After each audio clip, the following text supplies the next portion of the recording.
The studio lights burned hotter than usual, their glare reflecting off Jimmy Kimmel's clenched jaw as he leaned forward, eyes locked on Harrison Ford. The audience, packed tight in the dimly lit seats, felt the air thicken, a collective breath, held as the tension between the two men crackled like a live wire. This wasn't the usual late-night banter, no scripted chuckles or rehearsed charm. This was raw, unfiltered, and teetering on the edge of chaos. It was supposed to be a standard interview, a promotional stop for Ford's latest blockbuster, but the moment the cameras rolled, something snapped.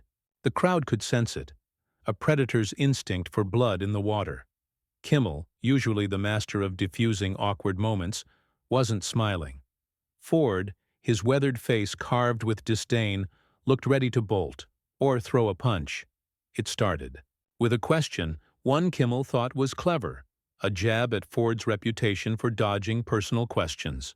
"So, Harrison," Kimmel said, his voice dripping with a smug edge, "you've been Han Solo, Indiana Jones, a fugitive, a president.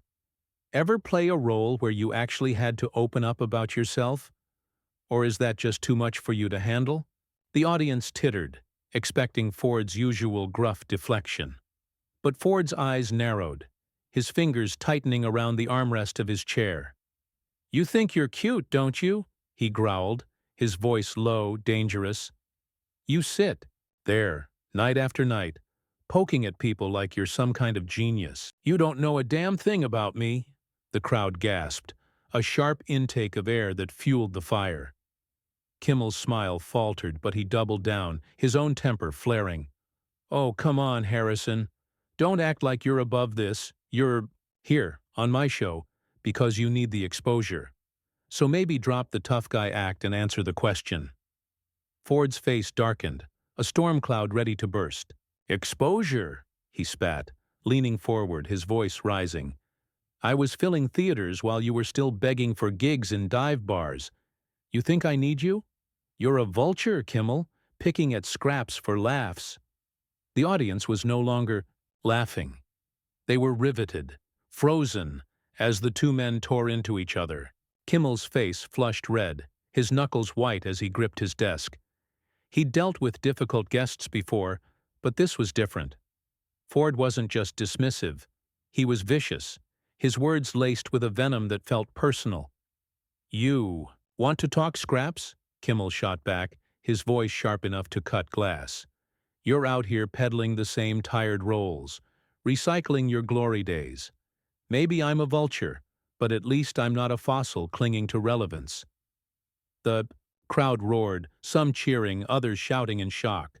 Ford stood, his chair scraping against the stage floor, the sound like a gunshot in the charged silence.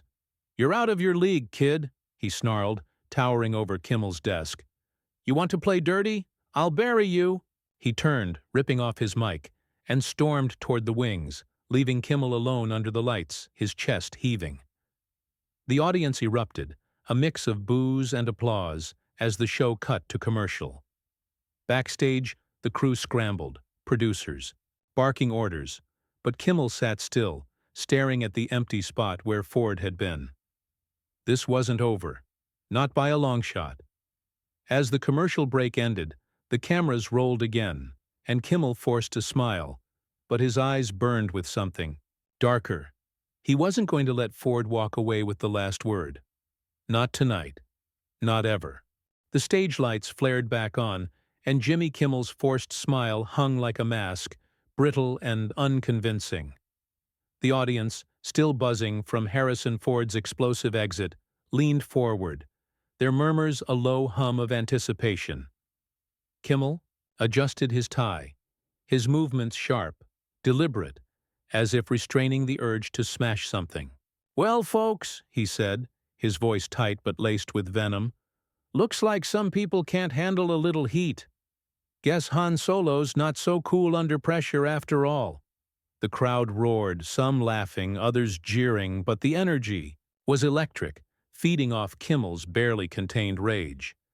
He wasn't letting this go, and everyone knew it. Backstage, Ford hadn't left the building.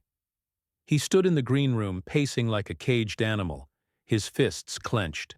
A producer, a nervous kid barely out of college, approached cautiously. "Mr. Ford, maybe we can smooth this over. Get you back out there?" Ford wheeled on him, his glare enough to make the kid flinch. "Smooth it over?" he barked. "That smug little punk thinks he can humiliate me on national television? I'm not his damn puppet." He kicked a chair, sending it skidding across the floor, and the producer backed away, muttering into his headset. Ford's anger wasn't just about Kimmel's jab. It was deeper. A raw nerve exposed.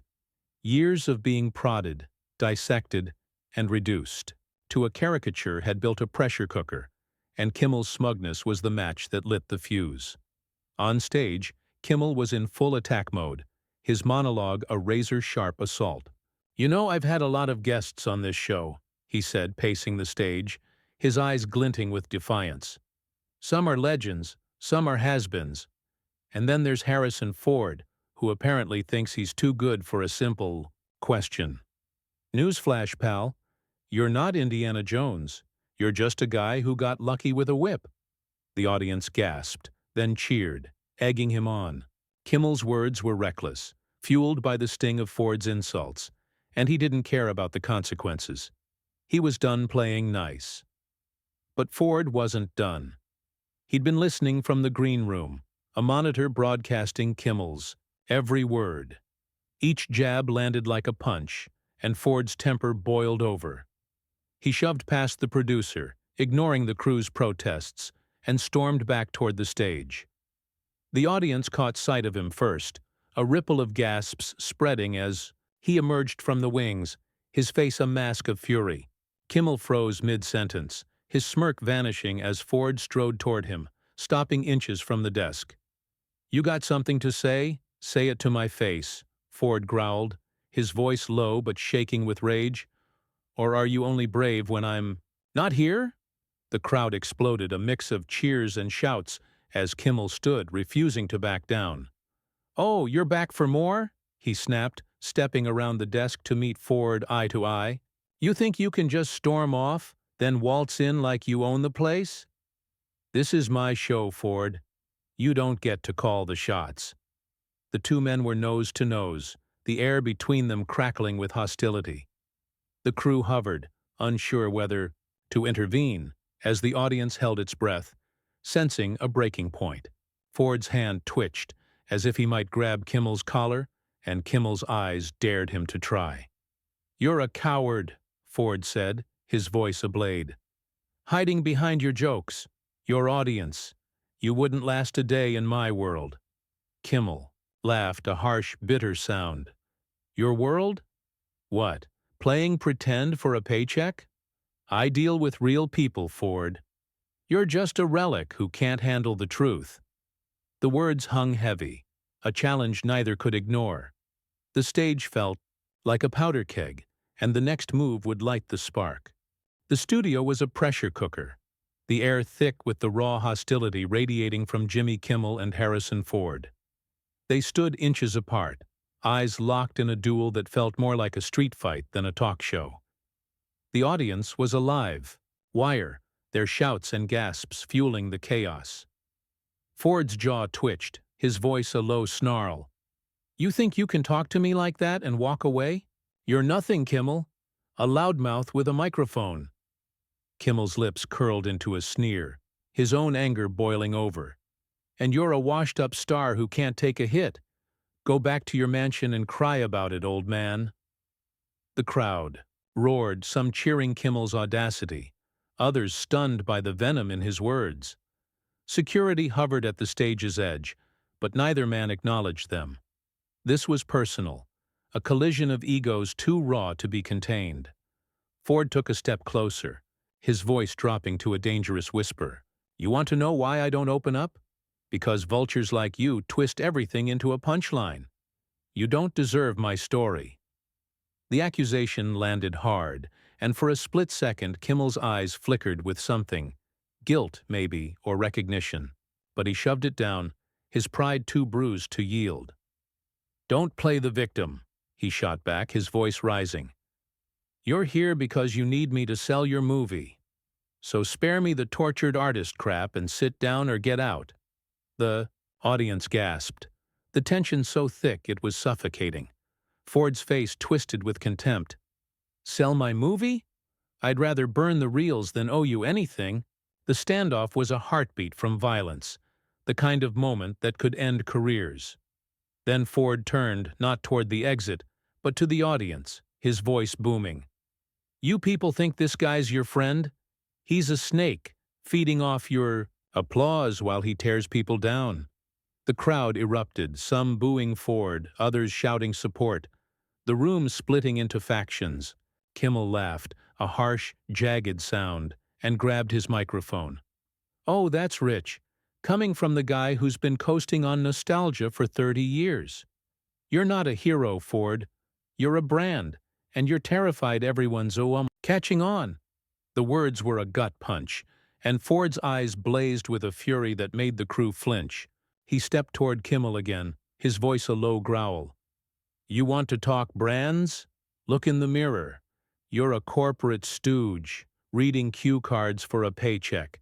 At least I've got something real to show for my life. Kimmel's face flushed, his temper unraveling. Real? You mean a string of divorces and a reputation for being a jerk? Yeah, real impressive. The audience was on its feet, the noise deafening as the two men hurled insults like grenades, each one more vicious than the last. A producer signaled frantically from the wings, mouthing, "Cut to commercial," but Kimmel ignored it, his eyes locked on Ford. You think you're untouchable? He said, his voice shaking with rage. I've got 1 million viewers who'll eat this up. You're done, Ford. Done. Ford's laugh was cold, cutting.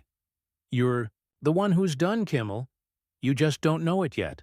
He turned, ripping off his mic again, and strode toward the wings. But this time Kimmel followed, shouting after him. Run away, like always. That's all you're good for. The crowd was in a frenzy, the stage a battlefield, and as Ford disappeared into the shadows, Kimmel stood alone, chest heaving, the weight of his words sinking in. He'd crossed a line, and there was no going back. The stage lights dimmed as the show cut to commercial, but the chaos didn't stop. Jimmy Kimmel stood at the edge of the set, his breath ragged, staring into the dark, where Harrison Ford had vanished. The audience's roars echoed in his ears, a mix of exhilaration and dread churning in his gut. He'd wanted to hit back, to prove he wasn't some lightweight Ford could steamroll, but the venom in their exchange left a bitter taste. The crew scrambled around him, producers barking into headsets, security poised like they expected a brawl. Kimmel's hands shook as he loosened his tie, his mind racing. He'd humiliated Ford on live television, but the victory felt hollow, like he'd lit a fuse he couldn't extinguish. Backstage, Ford was a storm of fury, his footsteps heavy as he paced the narrow hallway. A makeup artist tried to approach, offering a bottle of water, but he waved her off with a scowl. Get away from me, he snapped, his voice rough with anger. The truth was, Kimmel's words had cut deeper than he'd admit. Fossil, relic, has been. They weren't just insults, they were fears Ford had buried for years, doubts that gnawed at him every time he signed on for another sequel. He'd come on the show to promote a film he believed in, something raw and personal, not another blockbuster retread. But Kimmel had turned it into a circus, and Ford felt like the clown. On stage, the commercial break ended, and Kimmel forced himself back to his desk, the audience's eyes boring into him. He could feel their hunger for more drama, their anticipation, like a weight on his chest. All right, folks, he said, his voice strained but defiant. Looks like we had a little excitement tonight. Guess some people can't handle the spotlight. The crowd cheered, but there was an edge to it, a restlessness that mirrored Kimmel's own unease.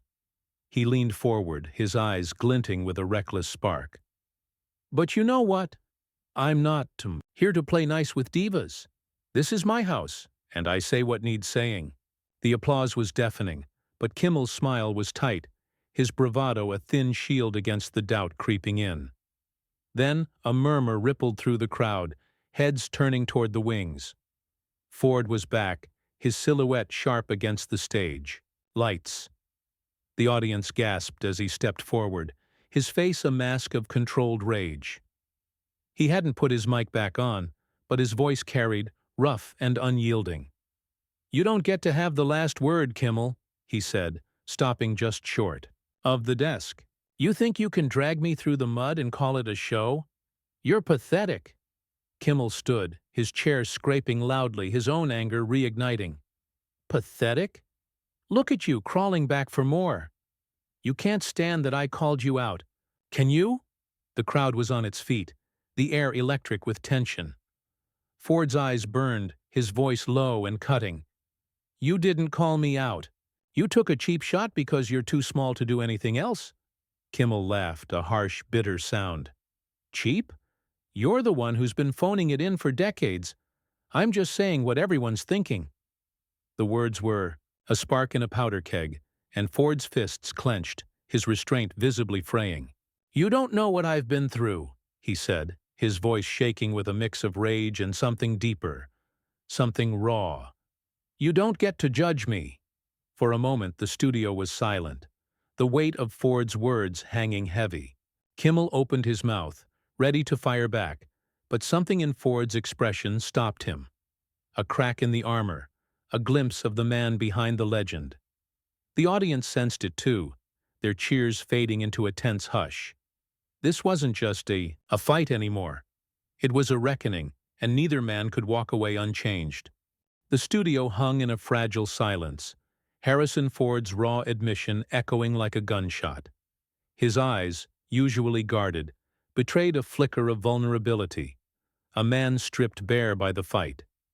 Jimmy Kimmel stood frozen, his next barb caught in his throat. The audience, breathless, sensed the shift. This wasn't just a clash of egos anymore. It was a collision of truths neither man had meant to expose. Ford's chest heaved, his voice low but steady. "You think you've got me figured out, Kimmel? You don't. You never will." The words weren't just a challenge. They were a plea, a demand to be seen as more than a punchline. Kimmel's jaw tightened, his instinct to strike back warring with the weight of Ford's gaze. He'd spent years sharpening his wit, turning guests into foils for laughs, but this felt different. Ford wasn't playing the game. He was tearing it apart. "Maybe I don't," Kimmel said finally, his voice quieter, edged with defiance, but no longer vicious. "But you came here, Harrison. You knew what this was. Don't act like you're above it." The crowd stirred, their murmurs a low hum, unsure whether to cheer or hold their breath. Ford's laugh was bitter, almost a scoff. "Above it? I'm not above anything. I'm just tired of people like you thinking they own me." The stage felt smaller, the lights harsher, as the two men stood locked in a standoff that was no longer about winning. Kimmel took a step back, his hands unclenching, and for the first time he saw Ford not as a target, but as a man who'd carried a lifetime of scrutiny and still stood tall. "You think I want to own you?" Kimmel said, his tone softening but still sharp. "I'm doing my job, same as you. You don't like it, fine. But don't come in here swinging and expect me to roll over." Ford's eyes narrowed, but there was a grudging respect in his nod, a recognition of Kimmel's refusal to back down. The audience, sensing the shift, began to clap, tentative at first, then louder, their energy no longer hostile, but electric, with awe. Ford hesitated, then spoke, his voice rough but clear. "I came here to talk about something real, something I poured my soul into. You turned it into a fight, but I'm not running anymore." He gestured to the chair he'd abandoned earlier. "You want an interview? Let's do it. No games." Kimmel blinked, caught off guard, but he nodded, a faint smirk tugging at his lips. "All right, Ford, no games." They sat, the tension still there but transformed, a mutual understanding forged in the heat of their clash. The interview that followed was unlike any Kimmel had done. Ford spoke about his new film, a gritty drama that had pushed him to confront his own fears of fading relevance. Kimmel listened, his questions sharp but respectful, drawing out stories Ford had never shared.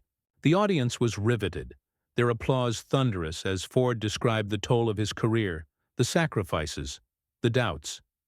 Kimmel, for once, didn't interrupt with a joke. He let Ford's words breathe, and in that space, something powerful emerged. A connection, raw and human.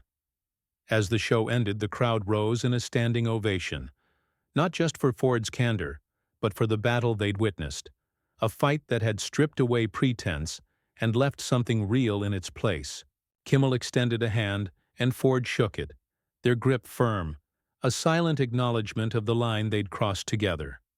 Backstage, as the lights dimmed, Kimmel exhaled, the weight of the night lifting.